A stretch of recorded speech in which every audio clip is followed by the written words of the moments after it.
Hey guys, tonight we begin with a civilization that gave the world aqueducts, concrete, and legal systems, and also thought a shared sponge on a stick was a perfectly acceptable bathroom solution. So before you get comfortable, take a moment to like the video and subscribe, but only if you genuinely enjoy what I do here. And let me know in the comments where you're tuning in from and what time it is for you. I always love seeing how far these stories travel. Now dim the lights, maybe turn on a fan for that soft background hum, and let's ease into tonight's journey together. Let's begin with something that would feel instantly uncomfortable to most modern people: public bathrooms.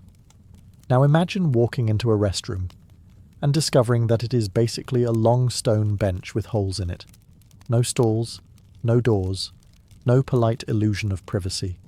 Just a row of people sitting shoulder to shoulder. Welcome to ancient Rome. Roman public toilets, called latrini, were communal spaces. Large stone benches ran along the walls with evenly spaced openings carved into them.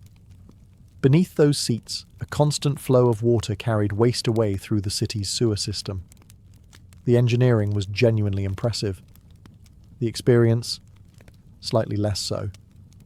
Because if you needed to use the restroom, you simply walked in, found an empty spot, sat down next to whoever was already there, and continued your day like nothing unusual was happening. Your neighbour might be a baker, or a soldier, or someone discussing grain prices while making direct eye contact. This was completely normal. Roman toilets were actually social spaces. People talked, exchanged gossip, debated politics, and generally treated the experience like a very casual public gathering, which means the phrase bathroom conversation was taken extremely literally. And then there was the cleaning situation. Romans did not use toilet paper. Instead, they used something called a tersorium. This was a sponge attached to a stick. After use, it was rinsed in a shallow channel of water that ran along the floor in front of the seats. Sometimes vinegar or salt water was used to clean it. And then it went right back for the next person. Yes, shared by everyone. The Romans likely saw this as practical. Water was constantly flowing, the sponge was cleaned, and the system worked for a city of over 1 million people. From a modern perspective, however, the moment you hear the words communal sponge, your brain immediately begins planning a fast and quiet exit. Still, it says a lot about Roman culture. They were comfortable doing many things in public that we prefer to keep private. Bathing, exercising, discussing politics, and apparently, this. To the Romans, it was just another part of city life. Efficient, communal, and deeply concerning if you think about it for more than 5 seconds. Now that we have survived the Roman bathroom experience, let's talk about laundry. Because the Romans loved clean clothes, they just had a very unusual method of achieving that goal. Across Roman cities, there were public laundries called fulonicae. These places were responsible for cleaning tunics, cloaks, and other garments worn by the population. Laundry was serious business, especially in a crowded city like Rome, where dust, sweat, and general urban chaos were part of daily life. And the key cleaning ingredient was urine. Yes, actual urine. Now, before we judge the Romans too harshly, there was some real chemistry behind this decision. Urine contains ammonia, which is a powerful natural cleaning agent. It helps break down oils and dirt in fabric. So in purely scientific terms, the Romans were correct. In purely sensory terms, it probably smelled terrible. Workers at these laundries collected urine from large public jars placed around the city. Citizens would conveniently deposit their contribution throughout the day. The collected liquid was then transported to the laundry, where it became part of the washing process. Once there, garments were placed into large stone vats filled with water and urine, and then the workers climbed inside. Their job was to stomp on the clothes. Imagine standing ankle-deep in a vat of ancient detergent, rhythmically stepping on someone's toga for several minutes while trying not to think too hard about the ingredients. This was essentially the Roman version of a washing machine, a very personal washing machine. After the garments were thoroughly stomped and cleaned, they were rinsed with water, brushed, and sometimes treated with clay or sulfur to help whiten the fabric. The result was fresh, bright clothing, which, considering the method, is honestly impressive. The practice was so widespread that it even became part of Roman taxation. Emperor Vespasian introduced a tax on the collection of urine from public sources. When someone complained about the unpleasant origin of the tax, Vespasian reportedly held up a coin and said a phrase that became famous throughout history: pecunia non olet, money does not smell, which may be true, but the laundry vats probably did. Now, after discussing Roman bathrooms and Roman laundry, you might assume hygiene in ancient Rome was a bit questionable. But here's the twist. The Romans actually loved bathing. In fact, they were obsessed with it. Almost every major Roman city had massive public bath complexes called thermae. These were not small neighbourhood bathhouses. They were enormous architectural projects that could cover entire city blocks. Some baths were so large they contained gardens, libraries, exercise courtyards, massage rooms, swimming pools, and enormous heated bathing halls. The baths of Caracalla in Rome could host thousands of visitors every day, but there was one small detail that might surprise modern visitors. Everyone bathed together. Public baths were communal spaces where large numbers of people gathered daily to relax, socialise, and clean themselves. After exercising in the palestra, visitors would move through a sequence of rooms. First came the warm room, called the tepidarium, then the hot room, the caldarium, where heated pools and steam opened the pores. Finally, the cold plunge in the frigidarium. It was a carefully designed routine that Romans believed was essential for health, and almost everyone was naked, which, to the Romans, was completely normal. You might find senators, merchants, soldiers, and philosophers all relaxing in the same bath complex. People talked business, debated politics, exchanged gossip, and generally treated the baths as one of the most important social spaces in Roman life. In some ways, they functioned like a mix of gym, spa, coffee shop, and networking event. Except everyone was sitting in hot water. Bath attendants also helped scrape dirt and oil from the skin using curved metal tools called strigils. Instead of soap, Romans covered their bodies with olive oil, which trapped dirt and sweat. The strigil then scraped the mixture away. It sounds slightly uncomfortable, but apparently it worked. Bathhouses were also incredibly advanced technologically. Roman engineers used a system called the hypocaust to heat floors and walls with hot air circulating beneath the building. So while the Romans may have shared communal sponges in the bathroom and washed clothes and urine, they also built some of the most sophisticated bathing facilities the world had ever seen. Which leads to a strange conclusion. Ancient Rome may have had questionable methods, but they were very committed to staying clean while using them. Now that we've survived Roman bathrooms, Roman laundry, and Roman group bathing, it's time to talk about something more relaxing. Dinner. Except in ancient Rome, dinner did not involve chairs. If you were wealthy enough, you didn't sit at the table at all. You reclined. Roman elites held formal dinner parties called convivium, and the dining room was arranged very differently from what we are used to today. Instead of chairs, there were large couches placed around a low central table. Guests stretched out sideways on these couches, leaning on their left elbow while eating with their right hand. Yes, entire meals were eaten while lying down. This posture was meant to symbolize leisure and status. Sitting upright like a normal person was associated with servants or lower social classes. Reclining meant you had the luxury of time, comfort, and servants bringing you food. It also meant digestion was about to become a very adventurous experience. A typical Roman dinner for the wealthy involved several courses. The meal might begin with small appetizers such as eggs, olives, and salads. Then came the main dishes: roasted meats, fish, vegetables, sauces flavoured with herbs and garum, the famous fermented fish sauce that the Romans added to almost everything. And yes, garum smelled exactly the way fermented fish sauce sounds like it would smell. Servants constantly moved through the room, bringing more plates, pouring diluted wine, and removing finished dishes. Guests talked, joked, debated politics, and sometimes listened to musicians or poetry readings. Dinner parties could last for hours, and the reclining position made the entire atmosphere feel more like lounging than eating. Of course, reclining also made things slightly chaotic when too much wine entered the picture. Wine in Roman culture was almost always mixed with water, but that did not prevent guests from drinking quite a lot of it. By the end of the evening, the couches might be filled with people who were very relaxed, possibly too relaxed. Still, this was considered the height of sophistication. To a Roman aristocrat, reclining while eating was elegant, civilized, and refined. To a modern observer, it might look a little like a group of people attempting to eat dinner during a very slow-motion nap. But in ancient Rome, this was the proper way to dine. And apparently nobody was worried about spilling wine on the cushions. When most people picture ancient Rome, they imagine something very clean and majestic.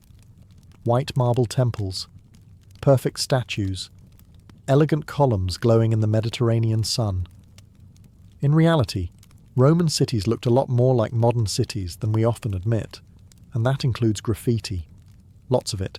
Walk through the preserved ruins of Pompeii today, and you will see thousands of inscriptions scratched into the walls of houses, taverns, streets, and public buildings. Some are political messages, some advertise businesses, some praise famous gladiators, and some are just people being people. Romans wrote love notes on walls. They insulted their rivals. They bragged about their romantic achievements, sometimes with a level of detail that would make modern social media moderators very uncomfortable. One famous inscription reads something roughly equivalent to, "I wonder, wall, that you have not collapsed under the weight of so much nonsense written on you," which means even 2,000 years ago, someone was already tired of graffiti. Other messages were simpler. Marcus loves Julia. Vote for Lucius for magistrate. Secundus was here. Human history, summarized. The graffiti also reveals something fascinating about Roman literacy. A surprising number of people could read and write at least basic messages. Graffiti became a form of public conversation, almost like an ancient comment section carved directly into plaster. Political campaigns even used walls for advertising. Candidates running for local office encouraged supporters to paint endorsements on buildings. You might walk through a street and see multiple recommendations for different politicians. In other words, Roman walls doubled as campaign posters. Taverns and brothels had their own graffiti traditions. Customers left reviews, jokes, and occasionally complaints. If you think modern online reviews can be harsh, imagine carving your dissatisfaction permanently into someone's wall. Food was terrible, service worse. Except now it is preserved for archaeologists, 2,000 years later. What makes this so charming is how familiar it feels. Despite the marble architecture and ancient history, the voices scratched into these walls sound incredibly modern. People joking, people flirting, people complaining. Civilizations rise and fall. Empires expand and collapse. But one thing apparently never changes. Give humans a blank wall, and someone will absolutely write on it. After walking through busy Roman streets, listening to vendors shouting and carts rattling across stone roads, eventually you would get hungry. Now, you might imagine Roman families going home to carefully prepared meals cooked in private kitchens. But for a large part of the population, that wasn't how daily life worked. Many Roman homes, especially in crowded apartment buildings called insulae, didn't have proper kitchens. Cooking indoors was risky because of fires, and space was limited.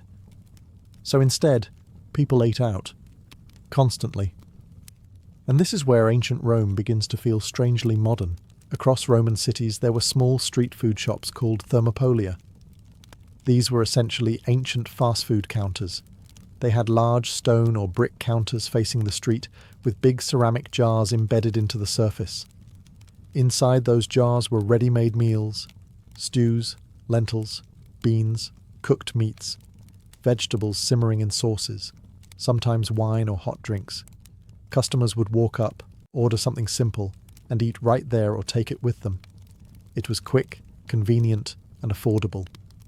If this sounds suspiciously similar to grabbing lunch from a food stall or takeaway counter today, that's because it basically was. Archaeologists studying the ruins of Pompeii have identified more than 80 thermopolia throughout the city. Some still contain the original painted decorations showing the food that was served there. In other words, the Romans even had menu images. Ancient marketing. These places were especially popular among workers, travellers, and people living in small apartments. Instead of cooking every meal, they simply stopped by their local food stall. The atmosphere was probably loud and lively. Merchants shouting, people gathering around counters, the smell of stews and bread filling the air. And just like modern fast food spots, some establishments had better reputations than others. You probably knew which stall served the best lentil stew, and which one you should avoid unless you were feeling very brave. Roman street food wasn't fancy. It wasn't elegant like the reclining dinner parties of the wealthy, but it was practical.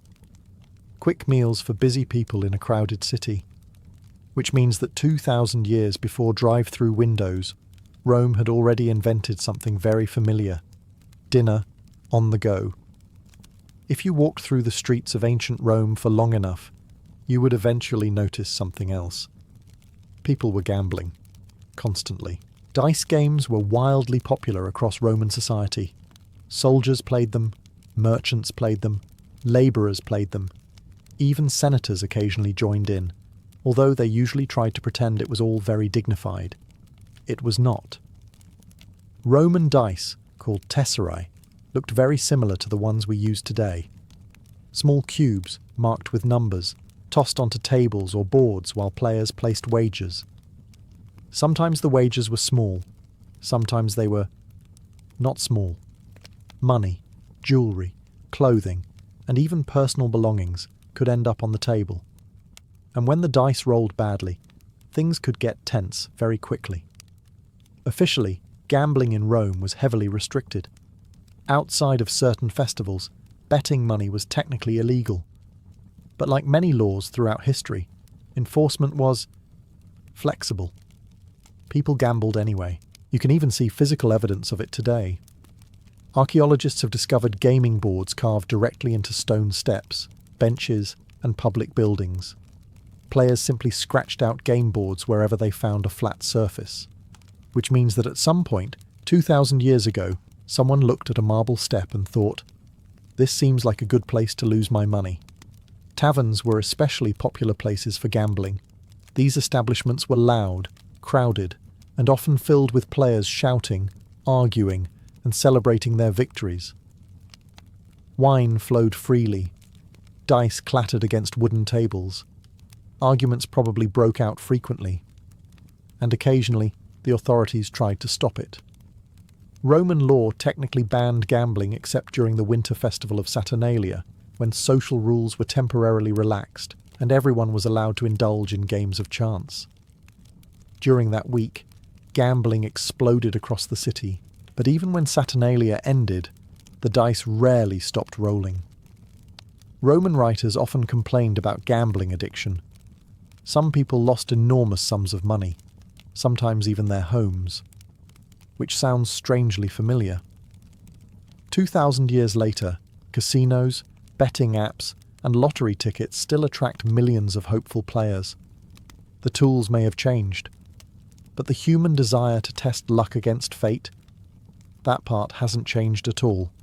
The Romans understood the thrill perfectly, and they were more than willing to roll the dice. Now here is a Roman habit that would cause absolute chaos today. Naming children. Modern families usually try to give each child a unique name. It helps with identity, paperwork, and avoiding confusion during family dinners. The Romans had a very different system. In many Roman families, sons were often given exactly the same name as their fathers, over and over and over again. Roman male names were built around a three-part structure called the tria nomina. A typical Roman citizen might have a praenomen, a nomen, and a cognomen. But here is where things get repetitive. The praenomen, the personal first name, came from a very small pool of options. Names like Marcus, Gaius, Lucius, Publius, and Quintus were extremely common.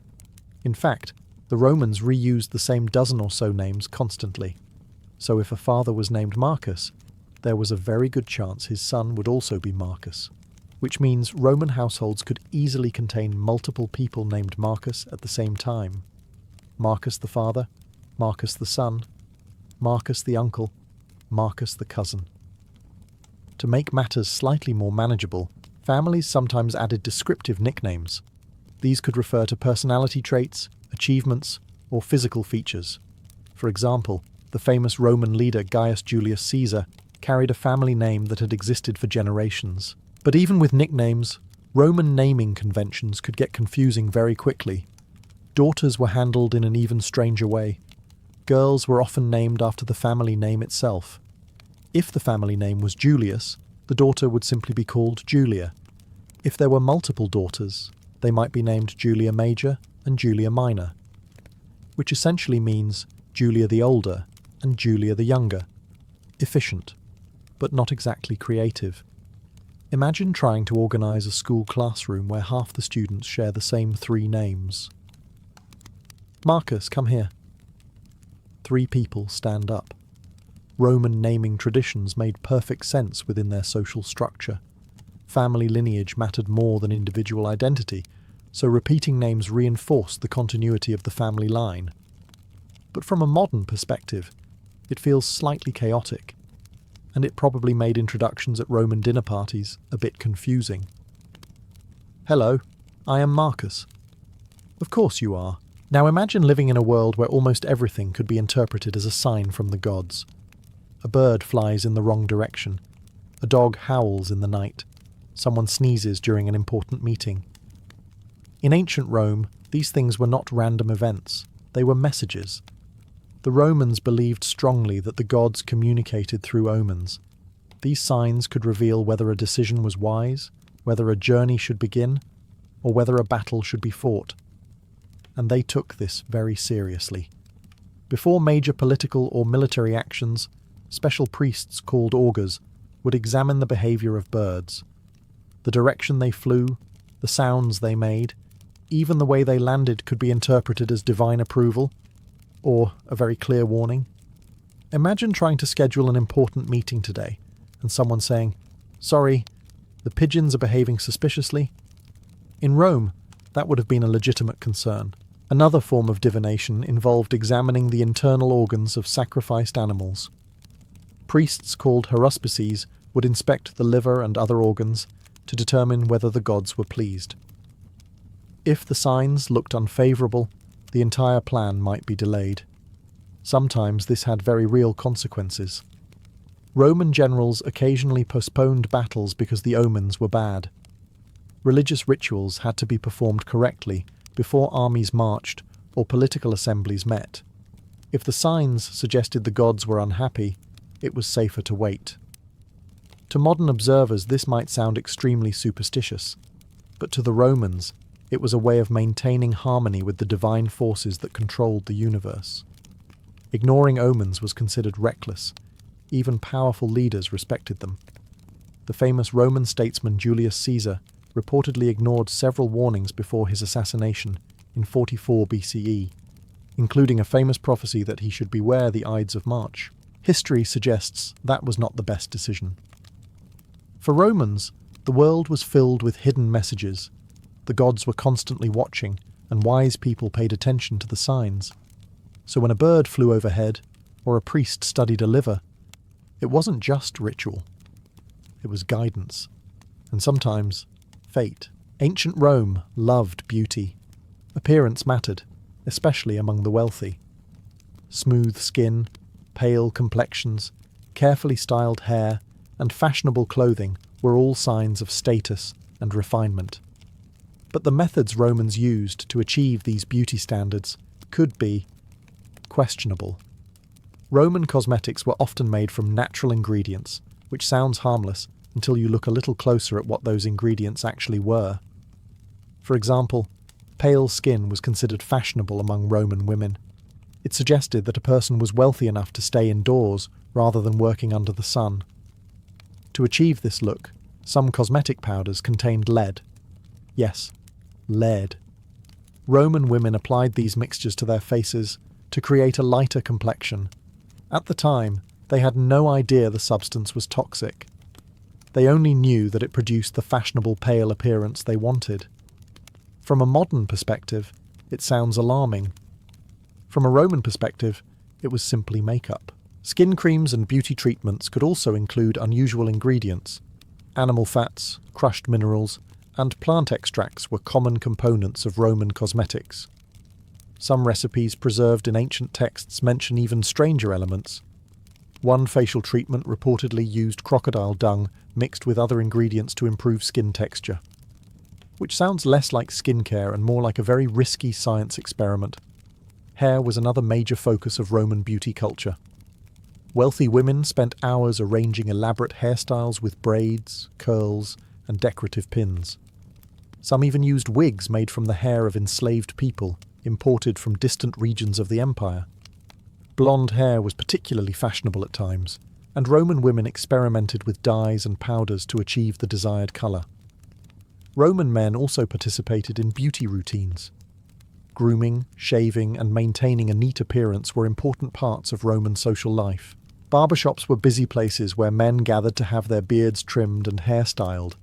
Of course, Roman grooming tools were not always gentle. Razor blades could be sharp, and the process could be painful if the barber was inexperienced, which meant that a simple haircut might involve a small amount of courage.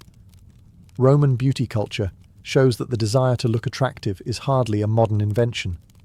People 2,000 years ago worried about the same things we do today: clear skin, good hair, and looking impressive in public. The only difference is that their skincare routine occasionally involved materials we would prefer not to put anywhere near our faces. If you walked through the streets of ancient Rome at almost any hour of the day, you would notice something very common. People drinking wine. Morning, afternoon, evening. Wine was everywhere.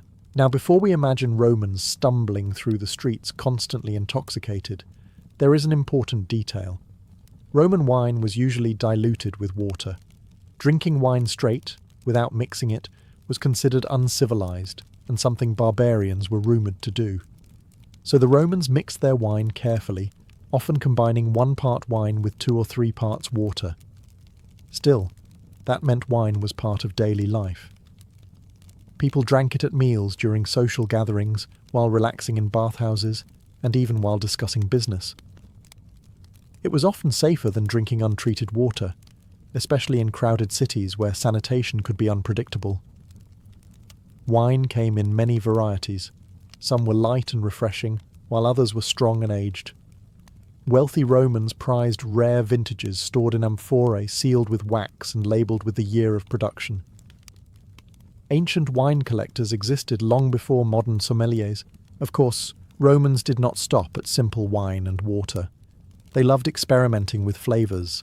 Honey, herbs, spices, and sometimes even seawater were added to create new varieties. One popular drink was mulsum, wine mixed with honey and spices, often served at the beginning of meals, which probably tasted pleasant. Seawater, on the other hand, may have been more of an acquired taste. Large gatherings and dinner parties involved significant amounts of drinking. During banquets, servants refilled cups continuously while guests reclined on couches and talked late into the night. Poets, musicians, and entertainers often performed while the wine flowed freely. Despite the dilution, it was still possible to drink quite a lot over the course of an evening. Roman writers frequently joked about drunken behaviour at parties.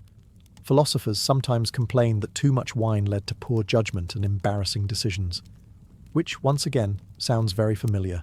2,000 years later, people still gather with friends, share drinks, and occasionally regret their choices the next morning. The containers may look different today, but the basic ritual has remained surprisingly unchanged. Ancient Romans understood something about social life that we still practice today. Good conversation often flows a little easier when the wine does too. Now, after a long day of work, bathing, gambling, and possibly drinking diluted wine, Romans wanted entertainment. And Roman entertainment was intense. The most famous example was the gladiatorial games held in massive arenas like the Colosseum. These spectacles drew enormous crowds. Tens of thousands of people filled the stands to watch trained fighters battle each other using swords, shields, nets, and tridents. For the Romans, this was not considered shocking. It was exciting. Gladiators were athletes and celebrities. Skilled fighters developed loyal fan followings, and some even became famous throughout the empire. People admired their courage, their skill, and their ability to survive in the arena. But gladiators were only part of the entertainment. Roman games often included animal hunts called venationes. Exotic animals such as lions, bears, leopards, and even elephants were brought from distant parts of the empire to be displayed or hunted in the arena. Sometimes trained hunters fought the animals. Sometimes criminals were forced to face them. From a modern perspective, this feels brutal. From a Roman perspective, it demonstrated power.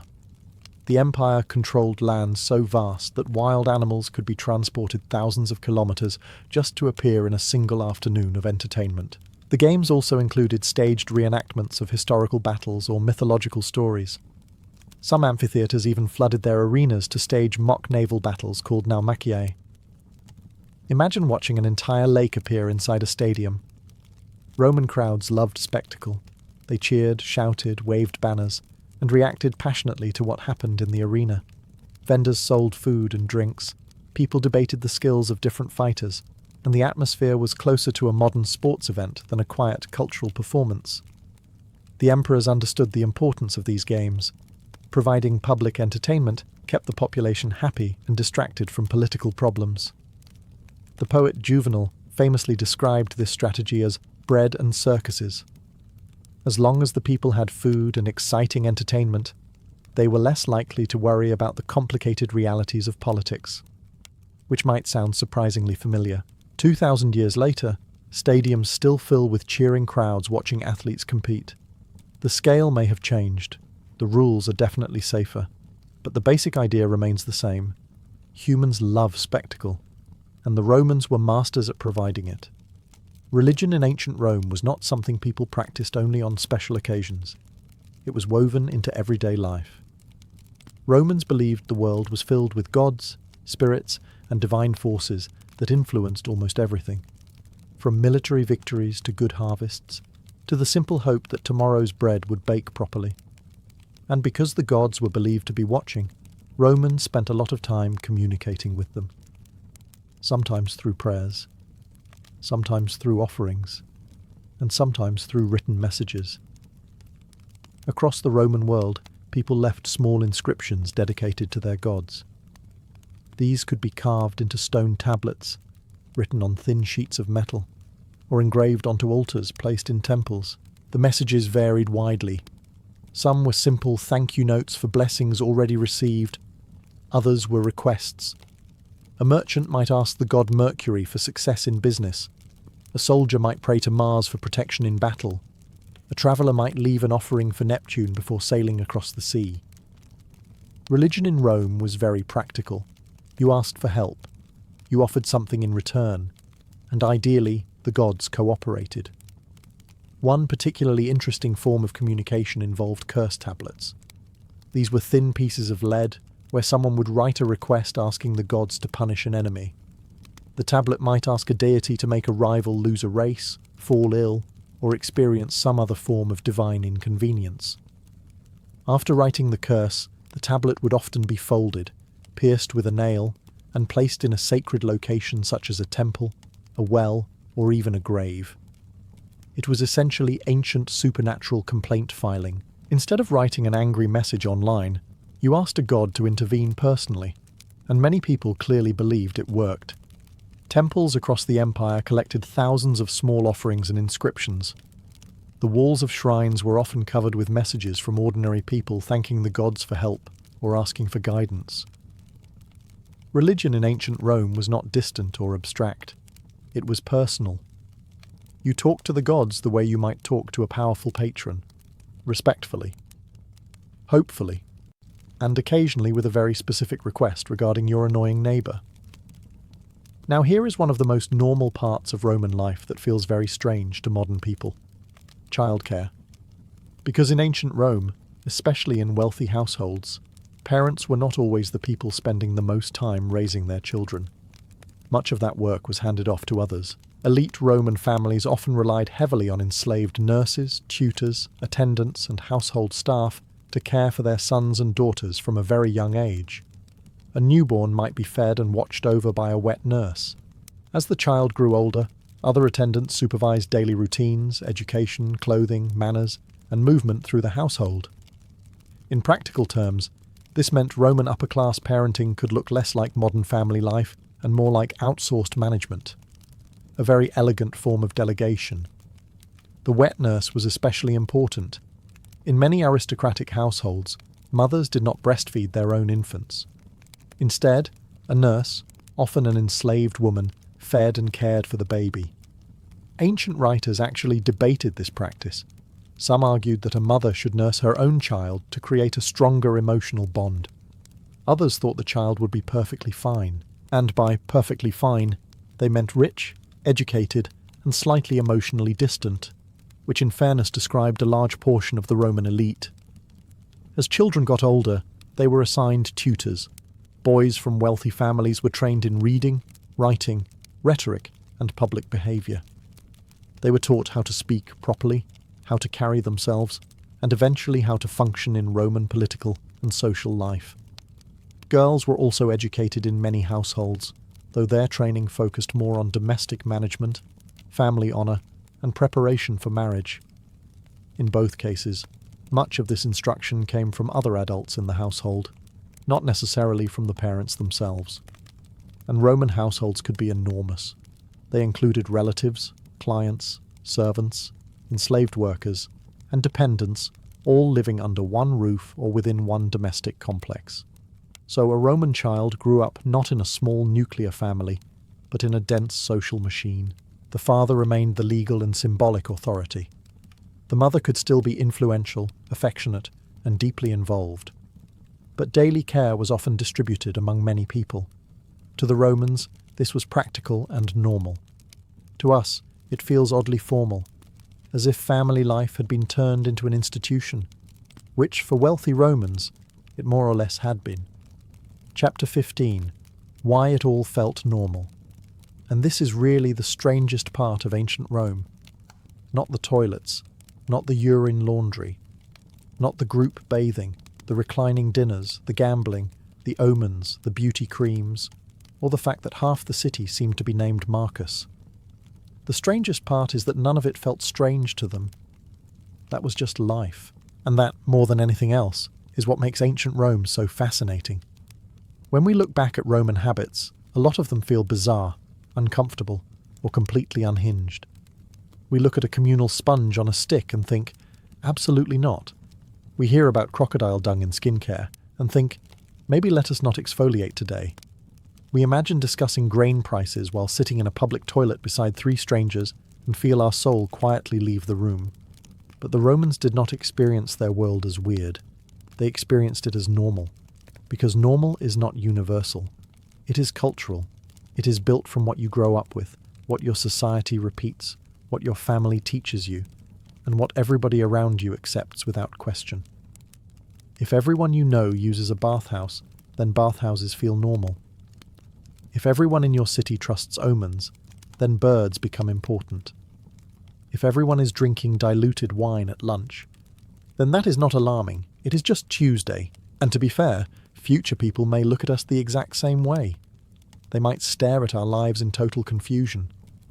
You people sat alone in tiny cars for hours every day? You spent half your waking life staring into glowing rectangles? You drank overpriced bean water just to feel human before noon? You answered work emails while on vacation?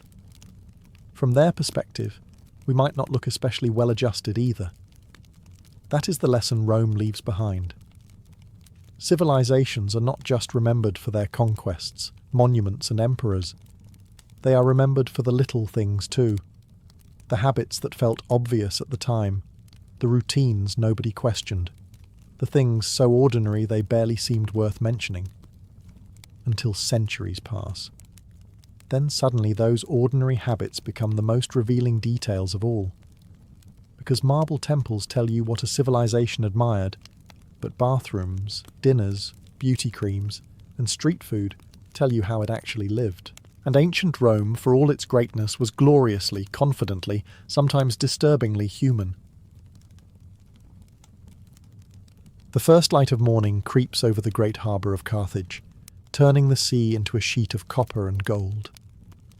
Long before the wealthy merchants of the city wake up, the docks are already alive with noise. Ships creak against wooden piers, sailors shout orders in half a dozen languages, and the smell of salt water mixes with something far more interesting drifting through the air. Food. Carthage was one of the busiest ports in the ancient Mediterranean, a city built on trade and movement. Ships arrived daily from Sicily, Sardinia, Iberia, and the distant Levant. With them came sailors who had been at sea for weeks, dockworkers who had been hauling cargo since before sunrise, and traders who had already been negotiating prices before most citizens had opened their eyes. And all of these people had one thing in common: they were hungry. Near the harbour gates, rows of street vendors begin setting up their stalls. Some simply unfold wooden tables, others fire up clay braziers filled with glowing charcoal. Within minutes, the quiet streets transform into a bustling morning market, where breakfast is fast, cheap, and meant to be eaten standing up. One vendor drops small fish into a pan of sizzling oil. The sound alone is enough to make nearby sailors drift closer. These fish were often caught that same morning in the nearby waters of the Mediterranean. Fried quickly and sprinkled with salt and herbs, they become one of the most popular street foods in the harbour district. Next to him, another seller stacks warm barley flatbreads in neat piles. Barley was one of the most common grains in the Carthaginian world, cheaper than wheat, and filling enough to fuel a long day of physical work. Dock workers tear pieces from the bread, dipping them into bowls of olives or soft cheese before heading back to the warehouses. A few steps away, a woman arranges trays of honey cakes. Sticky, golden, and fragrant, they offer a rare bit of sweetness in a world where sugar does not yet exist. Sailors who have just been paid for a delivery sometimes treat themselves to one before returning to their ships. And everywhere, clay cups of diluted wine are passed across counters. In Carthage, wine was rarely drunk straight. Vendors mix it with water and herbs, creating a lighter drink that refreshes workers without leaving them stumbling across the docks. Within an hour, the harbour market is roaring with life. Men eat quickly, wipe their hands on rough tunics, and disappear back into the machinery of trade. Because in Carthage, breakfast is not a leisurely ritual. It is simply fuel for the empire. As the morning grows brighter, the harbour markets of Carthage become even louder. The early rush of sailors and dock workers has not slowed down. In fact, it is only beginning. Ships continue to arrive, cargo keeps moving, and the smell of food spreads through the narrow streets near the port like an invisible invitation. If there is one thing that defines street food in Carthage, it is speed. Nobody here has time for elaborate meals. Sailors may only have a short break before unloading another cargo of amphora. Dock workers are paid by the job, not by the hour. Traders are constantly negotiating prices and arranging shipments. Sitting down for a long meal would be a luxury few can afford. So the food must be simple, and the king of simple meals is bread. Barley flatbread is everywhere in the harbour district. Vendors stack it in large woven baskets, while the smell of warm grain drifts through the air. The bread is dense and slightly rough, nothing like the soft loaves of modern bakeries, but it is filling, durable, and cheap. 3 qualities that matter far more to the working crowd. Customers rarely eat it alone. Small clay bowls filled with olives sit on almost every stall. Carthage controlled fertile lands across North Africa, where olive trees grew in abundance. The olives are salty, slightly bitter, and preserved in brine. Dock workers pop them into their mouths between bites of bread, washing everything down with diluted wine. Sometimes the meal becomes a little more interesting. Some vendors offer simple spreads made from crushed herbs, garlic, and olive oil. Others sell soft cheese wrapped in leaves, made from goat or sheep milk from farms outside the city. A few lucky customers might even find small pieces of salted fish to place inside their flatbread, turning the humble meal into something closer to a sandwich. But the real skill of these vendors is not cooking. It is efficiency. A customer walks up, tosses a small coin onto the wooden table, grabs bread and olives, and is gone within seconds. There is no waiting, no conversation beyond a quick nod. The next hungry worker steps forward immediately. All around the harbour, hundreds of these transactions happen every hour. Food moves almost as quickly as cargo, and as the sun climbs higher over the Mediterranean, the street vendors know something important. The real lunchtime rush is still coming. By the time the sun climbs higher above the Mediterranean, the harbour district of Carthage has reached its busiest hours. Cargo cranes creak, amphorae clatter onto stone floors, and merchants shout prices across crowded docks. The market streets nearby pulse with the same frantic energy, and now the smell of frying oil dominates the air. If bread and olives are the quickest meals in Carthage, fried fish is easily the most tempting. The fish arrive constantly from small boats that fish the waters just outside the harbour. These fishermen do not travel far. They return early in the morning with baskets filled with sardines, anchovies, and other small Mediterranean fish. The catch is often sold almost immediately to vendors who operate near the docks. Within minutes, those fish are already cooking. Street cooks heat wide bronze or clay pans over charcoal braziers. Olive oil shimmers as it warms, and when the first fish hit the pan, the familiar crackling sound cuts through the noise of the marketplace. Sailors passing by instinctively slow their pace. The aroma is irresistible. The fish are usually prepared in the simplest way possible. They are dusted lightly with barley flour or crushed herbs, then dropped into hot oil. No complicated sauces, no elaborate preparation, just quick frying until the skin turns crisp and golden. Vendors pile the finished fish onto wooden trays, lined with flatbread leaves or woven reeds. A customer can buy a handful for a few small coins. Dock workers often eat them immediately, standing beside the stall while the heat still rises from the food. Some wrap the fish inside barley bread, creating a crude but satisfying sandwich. Others simply sprinkle them with salt and chew quickly before returning to their work. Nearby, another vendor sells something slightly more luxurious. Grilled octopus. The tentacles are charred over open flames, brushed with olive oil and herbs. It takes longer to cook and costs more, so this dish attracts merchants, sailors who have just been paid, or traders celebrating a successful deal. But even here, the rhythm remains fast. Food in the harbour market is not about relaxing. It is about keeping the massive machine of trade running. Ships must sail again soon. Warehouses must be filled. Cargo must move from ship to market and from market to caravan.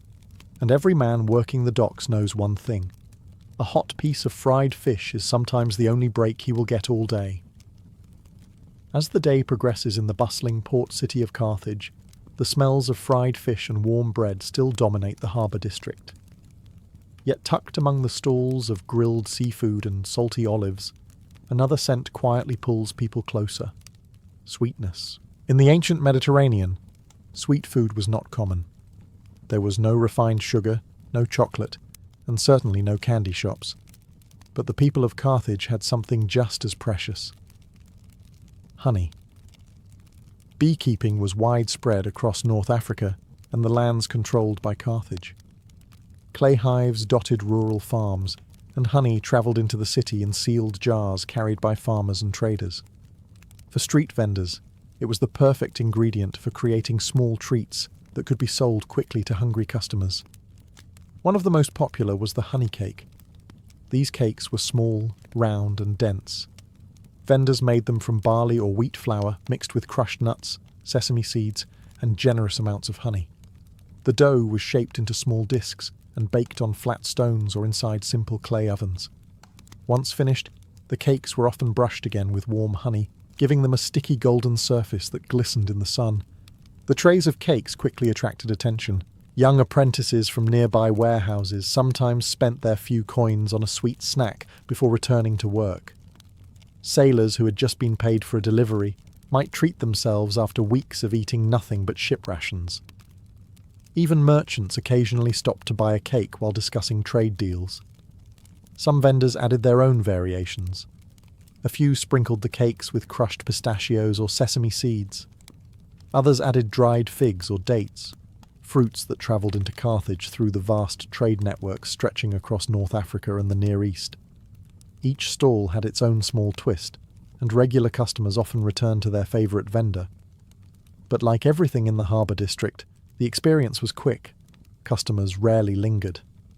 A honey cake was bought, eaten in a few bites, and the buyer moved on. There were ships to load, contracts to negotiate, and cargo to move. Still, for a brief moment, the sweetness offered a small luxury. Amid the chaos of the docks, the shouting sailors, creaking ships, and endless movement of goods, a simple honey cake reminded people that life in Carthage was not only about trade and labour. Sometimes, it was also about enjoying a small taste of sweetness before returning to the noise of the harbour. By midday, the heat begins to settle heavily over the harbour of Carthage. The stone streets warm under the sun, and the air becomes thick with the smell of fish, olive oil, and baking bread. Dock workers wipe sweat from their foreheads as they haul cargo across the piers, while sailors climb in and out of ships carrying ropes, amphorae, and crates. At this hour, food alone is not enough.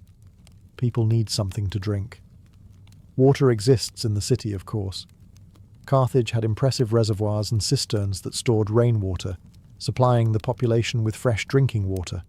But in the crowded harbour district, many workers prefer something with a little more flavour, and something they trust: wine. But not the kind modern people imagine.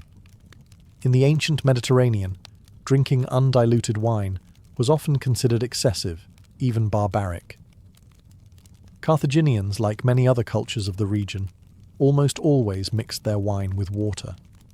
The result was a lighter drink that refreshed workers without overwhelming them. Street vendors near the harbour specialise in these quick drinks. Clay jugs filled with diluted wine sit on wooden tables. Vendors ladle the drink into simple cups made from pottery or metal, handing them across the counter to thirsty sailors. The wine is usually mixed with cool water and sometimes flavoured with herbs. Mint, thyme, or crushed fennel seeds might be added, giving the drink a fresh aroma. Some sellers include a little honey for sweetness, turning the mixture into something almost like a primitive herbal drink. For sailors returning from long journeys, this simple beverage is incredibly welcome. Life at sea often meant drinking stale water stored in wooden barrels. By the time ships reached port, the water could taste unpleasant or even unsafe. A fresh cup of diluted wine, flavoured with herbs, was far more appealing. Dock workers gather briefly around these stalls. They drink quickly, sometimes leaning against walls or crates while they finish their cup. Conversations are short and practical. Discussions about cargo shipments, rumours about arriving fleets, or complaints about the relentless heat. Then the cups are returned. Another worker steps forward. Another ladle dips into the jug. The rhythm continues all afternoon. Because in the harbour of Carthage, drinks are not meant for leisurely afternoons or philosophical debates. They are meant to refresh the body just enough to keep the great engines of trade moving. Ships must sail again soon, and the men who load them cannot afford to slow down. Behind every tray of fried fish and every stack of barley bread in Carthage, there is someone who woke long before sunrise. The street vendors of the harbour district are among the hardest working people in the city. Unlike wealthy merchants who trade across the Mediterranean, these sellers operate on a much smaller scale. Their entire business may consist of a wooden table, a clay oven, a few baskets of ingredients, and a good location near the docks. But location is everything.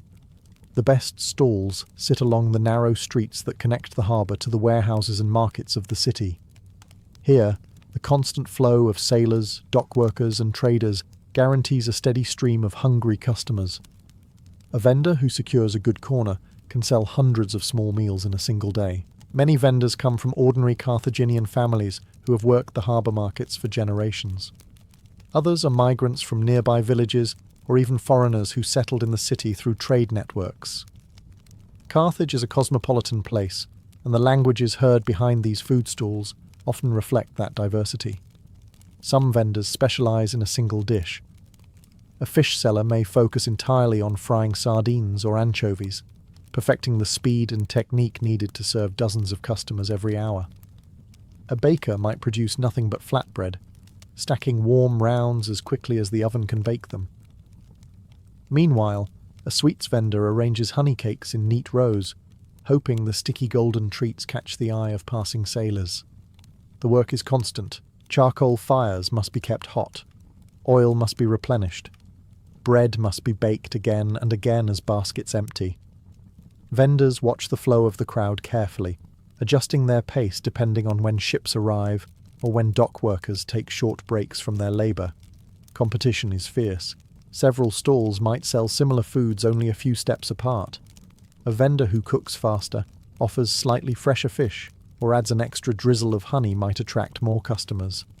Reputation spreads quickly in the harbour district, and regular workers often return to the same stall every day.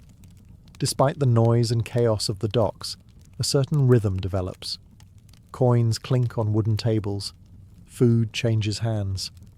Workers eat quickly and disappear back into the machinery of trade. By the afternoon, many vendors are already preparing for the next wave of hungry customers, because when the ships unload their cargo and new crews step onto the docks, the harbour streets of Carthage will once again fill with people looking for a fast, satisfying meal. One of the reasons street food in Carthage was so interesting is simple. The city sat at the centre of a massive trading network. Ships constantly arrived from across the Mediterranean world, bringing metals, fabrics, spices, animals, and grain. But along with cargo, they also carried something less obvious: ingredients and culinary ideas from distant lands. The harbour markets reflected that diversity. A sailor arriving from the Iberian coast might recognise certain salted fish, prepared in ways similar to those eaten in western ports. Traders from Sicily could find familiar olives and cheeses.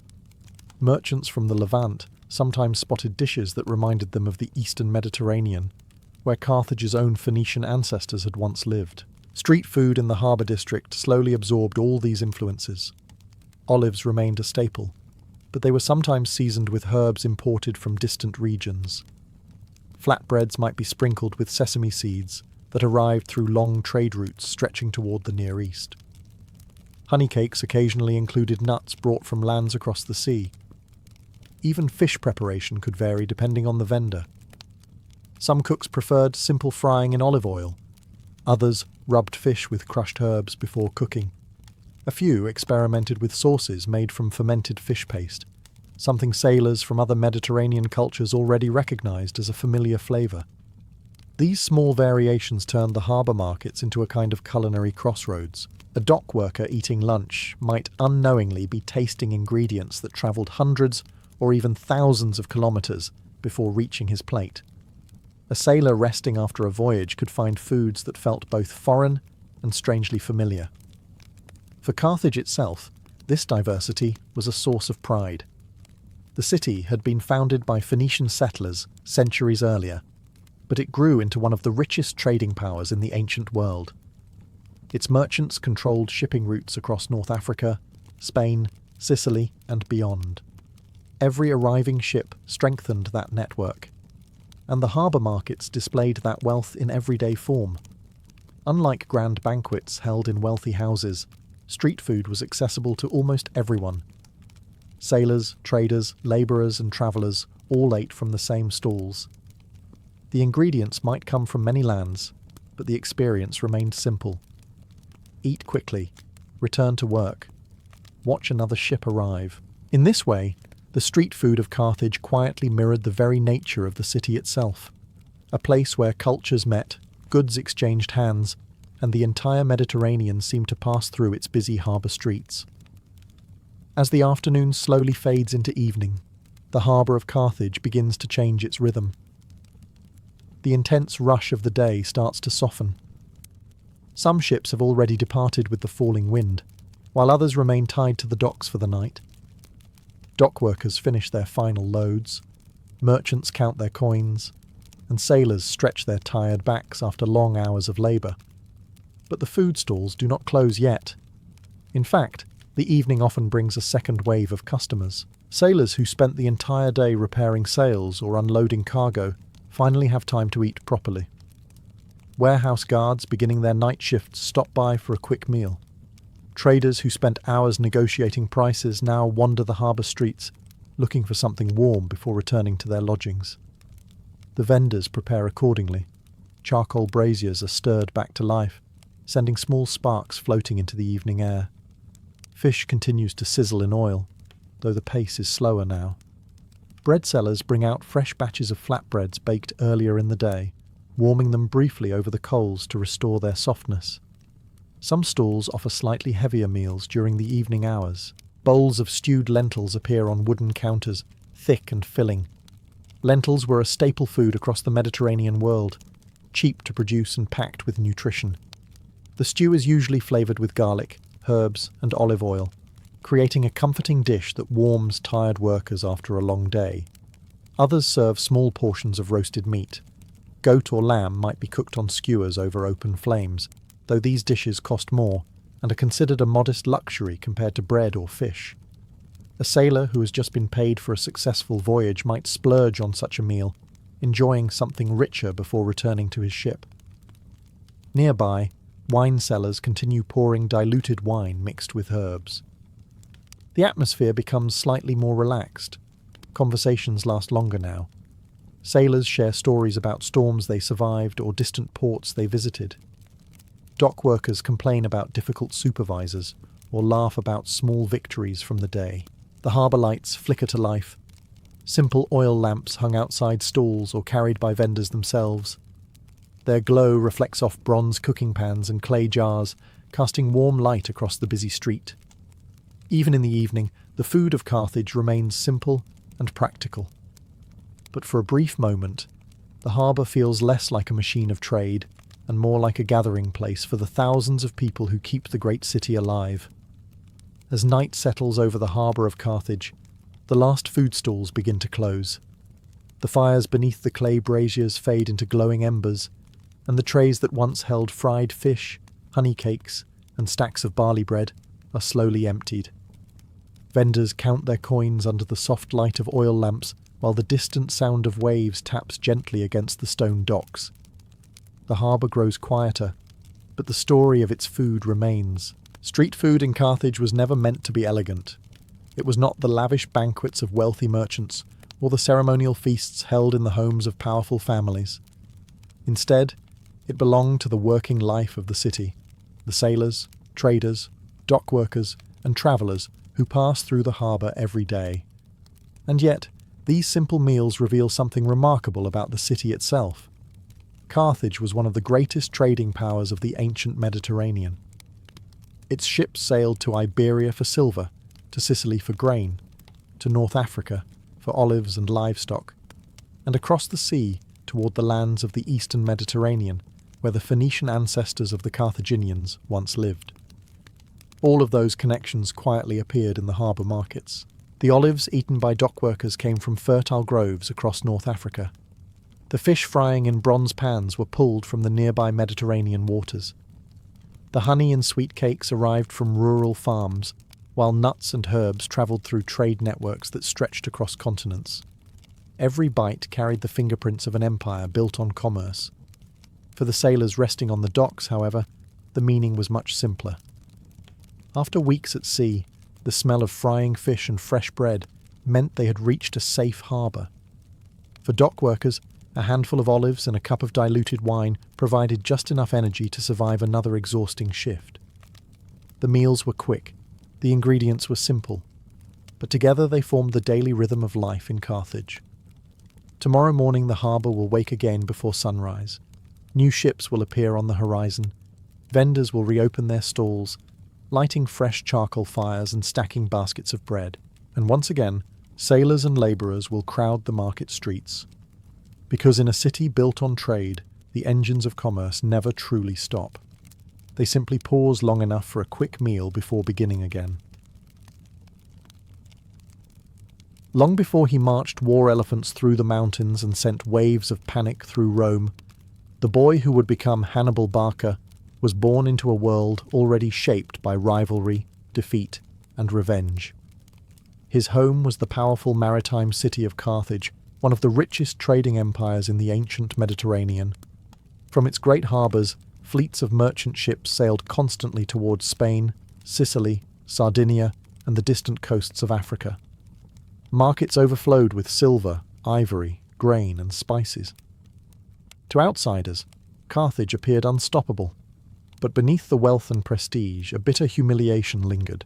Only a few years before Hannibal's birth, Carthage had suffered a devastating defeat in the First Punic War. After decades of brutal fighting over control of Sicily, Rome had finally forced Carthage to surrender. The terms were harsh. Carthage lost important territories, paid enormous war reparations, and watched Rome emerge as the dominant naval power in the Western Mediterranean. For many Carthaginians, the defeat was unbearable. Among those who felt the humiliation most deeply was Hannibal's father, Hamilcar Barca. A brilliant military commander, Hamilcar had fought Rome fiercely during the final years of the war. Though he could not prevent Carthage's defeat, he never accepted it as final. Instead, he began planning for the future. Hamilcar believed that Carthage's recovery would come from rebuilding power far from Roman influence. His solution lay across the sea in Iberia, a region rich in silver mines, fertile lands, and potential soldiers. If Carthage could establish a strong base there, it could rebuild its army, restore its wealth, and one day challenge Rome again. And Hannibal grew up surrounded by these ambitions. As a child, he listened to conversations about war, strategy, and revenge. The atmosphere of his household was not one of quiet diplomacy, but of determination and preparation. Carthage might have lost one war, but the struggle with Rome was far from over. According to ancient historians, Hamilcar even made his young son swear an oath. Standing before the gods, Hannibal promised that he would never be a friend of Rome. Whether the story is legend or truth, the meaning behind it is unmistakable. From the beginning of his life, Hannibal Barca was raised not simply as a noble child of Carthage, but as a future enemy of Rome. The story of Hannibal Barca often begins with a moment that later historians would repeat for centuries: a young boy standing beside his father, a sacred altar, and an oath that would shape the fate of the Mediterranean. According to ancient writers like Polybius, Hannibal's father, Hamilcar Barca, brought his son to a temple before leaving Carthage for a new military campaign. There, he asked the boy a simple question. Did he wish to come with him on the expedition? Young Hannibal eagerly agreed. But before allowing him to join the journey, Hamilcar required something more serious. He placed his son before the sacred altar and made him swear that he would never be a friend of Rome. Whether every detail of the story is perfectly true or not, it captures the spirit of Hannibal's upbringing. Rome was not simply a rival city. In the Barca family, it was the enemy responsible for humiliating Carthage and threatening its future. Soon after this moment, Hannibal left the familiar streets of Carthage and sailed west with his father. Their destination was Iberia. For Hamilcar, Iberia represented opportunity. The region was rich in natural resources, especially silver, and its tribes could provide strong warriors for a rebuilt Carthaginian army. If Carthage could control this territory, it could regain the wealth and power lost after the First Punic War. For Hannibal, the journey was the beginning of his education. Instead of growing up in the quiet luxury of Carthaginian noble life, he spent his youth in military camps. He watched soldiers train, listened to discussions of strategy, and observed his father negotiating alliances with local tribes. The rugged landscapes of Iberia became his classroom. There he learned how armies move across mountains and rivers. He learned how to command the loyalty of diverse troops: Libyans, Iberians, Numidians, and Carthaginians. Most importantly, he learned how to think like a general. By the time Hannibal reached his teenage years, he was no longer simply the son of a famous commander. He had already begun absorbing the knowledge that would later make him one of the most feared military minds in history. And in the back of his mind, the oath still remained. Rome would one day have to answer for Carthage's defeat. By the time Hannibal Barca reached adulthood, Iberia had become far more than a distant frontier of the Carthaginian world. Under the leadership of his father, Hamilcar Barca, the region had slowly transformed into the foundation of a new Carthaginian power. But Hamilcar's ambitious project did not last forever. During a campaign against local tribes, Hamilcar was killed in battle. The loss could have shattered Carthage's position in Iberia. Instead, leadership passed to another capable member of the Barca family, Hamilcar's son-in-law, Hasdrubal the Fair. Hasdrubal approached expansion differently than his predecessor. Where Hamilcar had relied heavily on military campaigns, Hasdrubal preferred diplomacy. He negotiated alliances with Iberian tribes, established administrative control over new territories, and founded an important city on the southeastern coast known as Carthago Nova. The city would soon become the political and economic centre of Carthaginian Iberia. Throughout these years, Hannibal continued learning. He served as an officer in the army, gaining first-hand experience in leadership and warfare. Soldiers quickly noticed his unusual qualities. Unlike many commanders who remained distant from their troops, Hannibal shared their hardships. He marched beside them, endured the same weather, and slept in the same rough camps. This earned him deep loyalty. Ancient historians later wrote that soldiers admired his courage and energy. He could move tirelessly across difficult terrain, riding for long distances without rest. In battle exercises, he demonstrated a sharp understanding of tactics and an ability to read the battlefield quickly.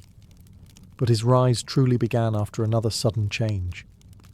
Hasdrubal the Fair was assassinated by a local tribesman.